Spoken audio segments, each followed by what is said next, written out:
बारे में बताना चाहता हूँ। रिले का बेसिकली फंक्शन क्या होता है, किस लिए अपन यूज़ करते हैं। रिले आपको पता होगा बेसिकली क्या होती है, फॉल्ट सेंसिंग डिवाइस होती है। जब आपके सिस्टम में कोई इंटरनल या एक्सटर्नल फॉल्ट आता है तो सिस्टम को फेलियर होने से बचाने के लिए अपन रिले लगाते हैं। रिले क्या होती है, रिले को इनपुट कहाँ से मिलता है, रिले किसको फीडबैक देती है, उस फीडबैक से ब्रेकर कैसे ट्रिप होता है, बेसिकली मैं आपको बताना चाह रहा हूँ। तो आपको पता ही होगा, रिले एक फॉल्ट सेंसिंग डिवाइस है जिसमें NO-NC कॉन्टैक्ट होते हैं।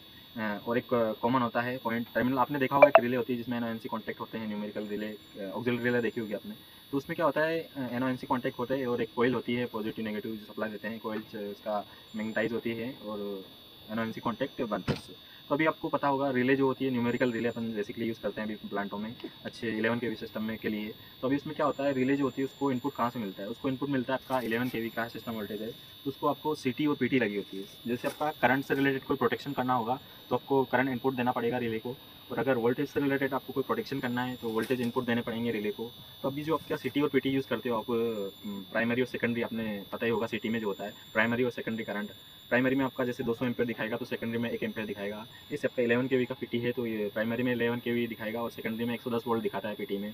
तो ऐसे इनपुट उसके सेकेंडरी वाइंडिंग अपन इनपुट देते हैं रिले को, न्यूमेरिकल रिले जो होती है। उसमें क्या होता है, जो अपना रेटेड करंट और रेटेड वोल्टेज होगा उसका कुछ परसेंटेज मार्जिन लेके अपन सेटिंग करते हैं या प्रोग्रामिंग करते हैं रिले में। और जब एबनॉर्मल कंडीशन होती है, जो अपने पैरामीटर सेट किए उससे ज़्यादा होता है आपका सिस्टम का करंट हो गया, वोल्टेज हो गया, तो वो अपना रिले क्या करती है, सिस्टम ब्रेकर को ऑपरेट करवाती है। तो वो कैसे करवाती है, जैसे अपना सिस्टम करंट का रेटेड करंट से निर्धारित करंट पे चल रहा है।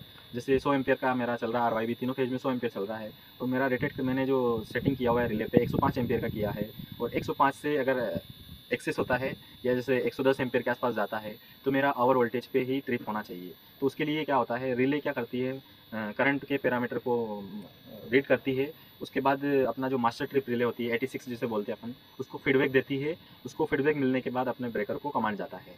तो मास्टर ट्रिप आपके सिग्नल किसको देगी, ब्रेकर को ऑपरेट हो जाए। तो आपका जो सिस्टम रहता है वो CT PT से इनपुट जाता है रिले को, रिले कमांड देती है, फीडबैक देती है अपने मास्टर ट्रिप रिले को, और मास्टर ट्रिप रिले 86 से फीडबैक मिलता है आपके ब्रेकर को, ब्रेकर ऑपरेट हो जाता है। तो आपको समझ में आ गया होगा ब्रेकर को कमांड कहाँ से मिलती है, कैसे मिलती है, और अपना सिस्टम है वो कैसे प्रोटेक्ट किया जाता है। तो आपके सिस्टम को प्रोटेक्ट करना है तो आपको रिले का यूज़ करना पड़ेगा, और आपको पता ही चल गया होगा किस प्रकार रिले काम करती है। ओके, थैंक यू दोस्तों, लाइक करना, कमेंट करना, शेयर करना इनकेस आपको अच्छा लगा वीडियो, और फॉलो भी करिए मुझे आगे नेक्स्ट वीडियो में मुझसे जुड़ने के लिए। ओके, थैंक यू दोस्तों।